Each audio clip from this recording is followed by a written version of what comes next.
विद्यार्थी मित्रांनो नमस्कार. आपल्या सगळ्यांचं वृत्तवेध वेद शिक्षक पात्रता परीक्षेचा या आपल्या नव्या कार्यक्रमामध्ये आपल्या सगळ्यांचं मनपूर्वक स्वागत.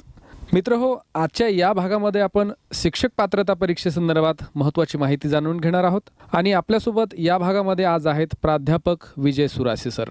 प्राध्यापक विजय सुरासे सर हे मत्स्योदरी शिक्षण संस्था जालना इथं मार्गदर्शक म्हणून कार्यरत आहेत.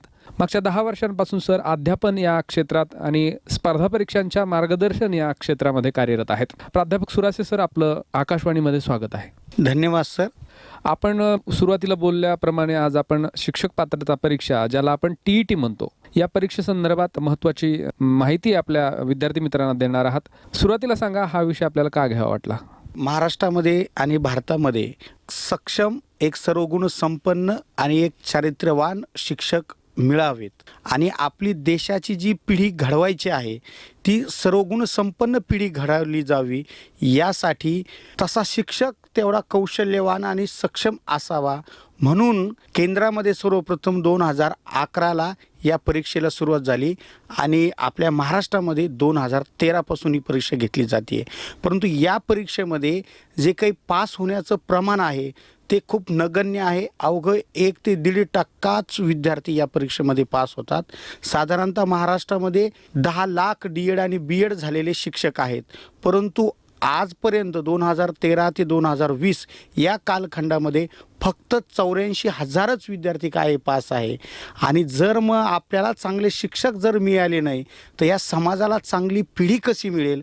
त्याकरता या परीक्षेतून विद्यार्थ्यांनी अनेक कलागुण, अनेक कौशल्य, अनेक विषयामध्ये अभ्यास करून ही परीक्षा जर पास झाले तर समाजाचा खऱ्या अर्थाने खूप मोठा विकास होईल आणि आपल्या महाराष्ट्राची जी काही शैक्षणिक प्रगती आहे यामध्ये आमूलाग्र बदल होईल. त्याकरता हा विषय खूप महत्त्वाचा आहे असं मला वाटतं. निश्चितच सर, विषयाचं महत्त्व आपण आजच्या मुलाखतीमध्ये त्याबद्दल सांगितलं. त्याच्यानंतर आपण प्रश्नाकडे वळतोय, जो प्रश्न आहे TET परीक्षेचा, शिक्षक पात्रता परीक्षेचा. तर ही परीक्षा नेमकी काय आहे? राजेंद्र, हा जो काही DED आणि BEDचा जो एक शिक्षण क्षेत्र अशा रिलेटेड हा कोर्स आहे. DED 2 वर्षाचा आणि अगोदर BED 1 वर्षाचं आणि आता 2 वर्षाचं. यामध्ये अध्ययन आणि अध्यापन विविध वर्गाच्या विषयांचं आणि वर्गांचं शिक्षकाला एक कोर्स दिला जातो. कशा पद्धतीने आपण ते शिकवायचे ते पूर्ण केल्यानंतरही शासनाला असं वाटलं की आपला शिक्षक कुठेतरी काय पडतोय, कमी पडतोय. म्हणून शासनाने काय केलंय, 2011 आणि महाराष्ट्रात 13 पासून या परीक्षेचं आयोजन केले की जेणेकरून त्या विषयातील ज्ञान आणि त्याच्यामध्ये कौशल्याचं ज्ञान, विषय ज्ञान अधिक कौशल्याचं ज्ञान किती प्रमाणामध्ये त्या शिक्षकामध्ये आहे हे या TET परीक्षा म्हणजे शिक्षक पात्रता परीक्षेमध्ये तपासलं जातं. म्हणून हे तपासूनच आता शासनाला ते शिक्षक काय करायचे, रुजू करायचे आहे की विद्यार्थ्यामध्ये अनेक कलागुण आणि अनेक बौद्धिक पातळी त्याची काय व्हावी, वाढावी, यासाठी ही परीक्षा काय केलेली, आयोजित केलेली आहे. म्हणून यानंतर महाराष्ट्रामध्ये किंवा केंद्रामध्ये कुठलाही DED BED धारक असेल, ही जर परीक्षा ते पास नसतील तर त्याला शिक्षक होता येणार नाही आहे. शासकीय, निमशासकीय किंबहुना खाजगी संस्थेमध्ये सुद्धा त्याला शिक्षक होण्यासाठी ही पात्रता परीक्षा पास असणे गरजेचंच आहे. या परीक्षेची थोडीशी पार्श्वभूमी आपल्या विद्यार्थी मित्रांना तुम्ही सांगा की ही परीक्षा नेमकी केव्हा झाली होती? सर, ही परीक्षा केंद्रामध्ये 2011ला झाली आणि त्याचं अनुकरण महाराष्ट्र शासनाने केलं आणि 2013 पासून ही परीक्षा आयोजित केली जाते.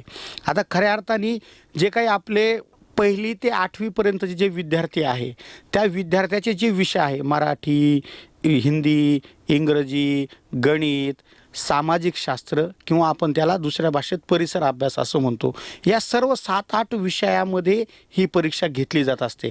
खऱ्या अर्थाने शिक्षकाला शाळेत जाऊन ज्या विषयाचं अध्यापन करायचं आहे ते अध्यापन आधीच या ठिकाणी शिक्षकाला येत आहे का, ते ज्ञान शिक्षकाला आहे का? कारण आणि DED आणि BEDला अभ्यास कसा करावा, अध्यापन कसं करावं हे ज्ञान दिलं जातं. परंतु ॲक्च्युअल ज्ञान आणि ते कसं शिकवावं ह्या 2 बाजू आहे. म्हणजे उदाहरणार्थ DED BEDला मराठी विषय कसा शिकवावा हे सांगितलेलं आहे, परंतु पात्रता परीक्षेमध्ये मराठी विषयातील जे काही एकूण 20-25 प्रकरणं आहे त्या प्रकरणाचं ज्ञान पूर्ण आहे का, कसं शिकवावं हे DED BEDला ज्ञान घेतलं आहे, परंतु ॲक्च्युअल ते ज्ञान काय आहे आणि हे किती प्रमाणामध्ये शिक्षकाला येतं हे या परीक्षेमध्ये पाहिलं झालेलं आहे. त्यामुळं साधारणतः 1ली ते 8वीचे जे काही विषय आहे त्या सर्व विषयांचा यामध्ये समावेश आहे. मग खऱ्या अर्थाने इथं 2 पेपर घेतले जातात, एक निम्न प्राथमिक स्तर आणि एक उच्च प्राथमिक स्तर. म्हणजे पहिला निम्न प्राथमिक स्तर म्हणजे 1ली ते 5वी आणि उच्च प्राथमिक स्तर म्हणजे 6वी ते 8वी. मग आता साधारणतः मराठी, इंग्रजी आणि नव्यानं येणारा आणि सगळ्यांना अवघड वाटणारा जो विषय येतो म्हणजे बालमानसशास्त्र, त्यानंतर आपला परिसर अभ्यास, असे किती विषय झाले? हे 5 विषय या ठिकाणी आहेत. विद्यार्थ्याला 1ली ते 5वीपर्यंत पेपर असणार आहे आणि याची काठिण्य पातळी ही 1ली ते 8वी. थोडं ॲडव्हान्स म्हणून आपण 1ली ते 10वीपर्यंतच्या सर्व पाठ्यक्रमाचा अभ्यास केला तर आपल्याला हमखास यश मिळेल. त्यानंतर दुसरा जो पेपर आहे यामध्ये परत मराठी, इंग्रजी, बालमानसशास्त्र, गणित, विज्ञान, भूगोल आणि इतिहास. आता प्राथमिक स्तरावरती पर्यावरण अभ्यास किंवा परिसर अभ्यास म्हणून सामाजिक शास्त्राचा नवीन भाग शिकवला जातो. तर उच्च प्राथमिक स्तरावरती मात्र सामाजिक शास्त्र म्हणजे यामध्ये आपला इतिहास, भूगोल आणि दुसरा जो काही शास्त्र म्हणून जो विषय आहे तो म्हणजे गणित आणि विज्ञान. म्हणजे ज्या शिक्षकाची मेथड ही गणित आणि विज्ञान आहे त्याला हा शास्त्र विषय निवडायचा आहे आणि ज्यांची इतिहास आणि भूगोल ही मेथड्स आहे त्यांनी इतिहास आणि भूगोल हे शास्त्र काय करायचं आहे उच्च प्राथमिक म्हणजे 6वीच्या 8वीसाठी काय करायचं आहे निवडायचं आहे. सिलेबस अगोदरच शिक्षकाने ते शालेय लेवल असताना ते शिकले, नंतरच्या कालखंडामध्ये ते ज्ञान खरंच त्यांना आहे का, म्हणून डी.एड. बी.एडचा भाग वेगळा आणि ह्या ज्ञानावरती म्हणजे पाठ्यपुस्तकाचा भाग वेगळा. म्हणून एखादा शिक्षक कसं शिकवायचं यात तरबेज असू शकतो, परंतु त्याला ते ज्ञान अवगत आहे का अगोदर. म्हणून या ठिकाणी 150 मार्काची 150 प्रश्नांची आणि 150 मिनिट असलेली ही परीक्षा आहे. 150 पैकी ओपनच्या विद्यार्थ्यांना या ठिकाणी 90 मार्क पाडणे खूप बंधनकारक आहे. म्हणजे साधारणतः 60% त्याला ज्ञान घेणं काय गरजेचं आहे. 90 मार्क जर नाही पडले तो विद्यार्थी काय होतो, नापास होतो, म्हणजे तो पात्र नाही असं या ठिकाणी बघितलं जातं. आणि जे काही कॅटेगरीचे बांधव आहे OBC, SC, ST यांच्यासाठी 83 मार्क इथं काय आहे बंधनकारक आहे. त्यामुळं इतर परीक्षेच्या तुलनेत ही परीक्षा खूप अवघड आहे. किंबहुना मी एवढंही सांगू शकतो खात्रीला आहे की UPSC FPSCचा जो काही सिलेबस आहे त्या धर्तीवर ही परीक्षा असल्या कारणाने आणि आमचे बांधव थोडंसं या परीक्षेला काय माहिती का महत्त्व देत नाही. म्हणजे परीक्षेचा फॉर्म भरल्यावरती हे काय करतील, पाठ्यपुस्तक विकत घेतील, हॉल तिकीट आल्यावरती हे अभ्यासाला लागतील आणि ह्या कारणाने थोडंसं अपयशाचं हे गेल्या 8-10 वर्षातलं मला कारणं दिसतात. म्हणून मला या ठिकाणी जे काही हे बांधव रसिक गण आहे हे आकाशवाणीचा त्यांना मी विनंतीपूर्वक सांगतो, आपल्याला जर शिक्षक व्हायचं असेल ही परीक्षा पास होणं गरजेचं आहे. कुणाचा भाऊ असेल, कुणाची बहीण असेल तर त्यांना आवर्जून सांगा आपण की ह्या विषयाचा सुद्धा आपल्याला इतर स्पर्धा परीक्षेसारखाच अभ्यास करणं काय आहे गरजेचं आहे. तशी ही परीक्षा खूप सोपी आहे कारण तुम्ही ह्या विषयांचं ज्ञान अगोदर शालेय लेवलला घेतलेलं आहे. सुराशे सर, अभ्यासक्रमाबद्दल आपण सविस्तर बोललात. याच्यानंतर विचारायचं आहे मला तुम्हाला की या परीक्षांमध्ये यशाचं प्रमाण एक साधारणपणे काय आहे, जर ते कमी असेल तर त्याची काय कारणं आहेत, काय सांगाल? या परीक्षेतील जर आपण यशाचं जर का आपण टक्केवारी बघितली तर ही सेट नेट आणि UPSCच्या धर्तीवरतीच आहे.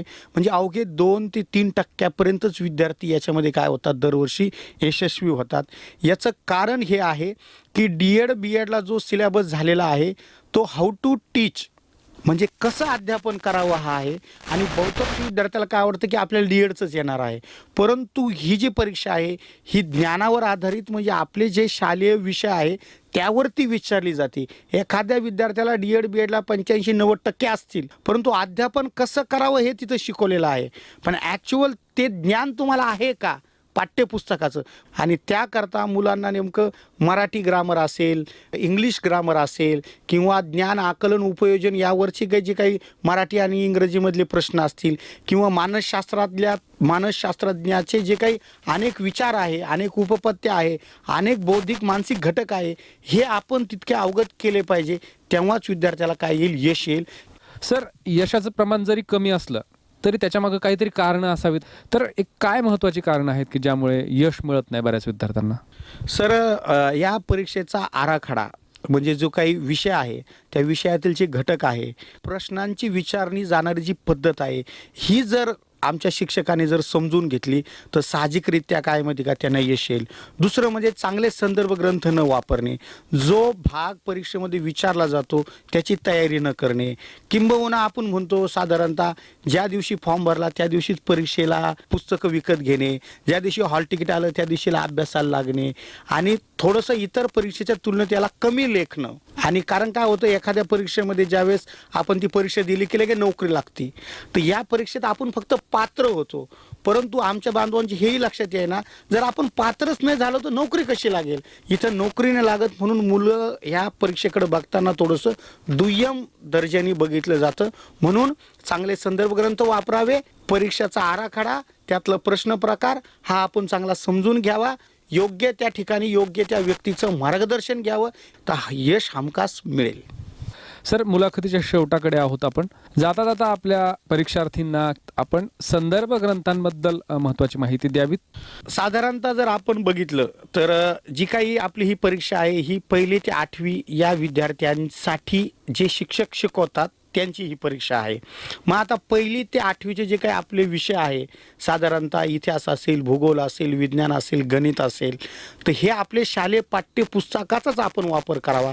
कारण महाराष्ट्र राज्य पाठ्यपुस्तक मंडळ आणि परीक्षा परिषद हे दोन्ही संस्था शासनाच्या आहे. मग ज्या अर्थी जी परीक्षा घेणाऱ्यांकडे जे साहित्य आहे ते प्रश्न विचारताना त्याच साहित्यातून ते विचारतील.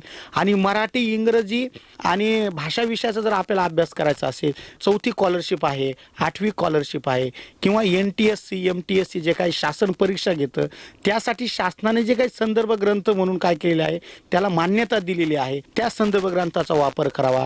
विद्यार्थ्याला जो विषय अवघड जातो तो म्हणजे बालमानसशास्त्र, तर याच्यासाठी आपल्या DED BEDला जे क्रमिक पुस्तकं आहे की याच पुस्तकाचा संदर्भ म्हणून आपण काय करावा, वापर करावा. प्राध्यापक सुराशे सर, या भागामध्ये आपण TET संदर्भातली महत्त्वाची माहिती दिली.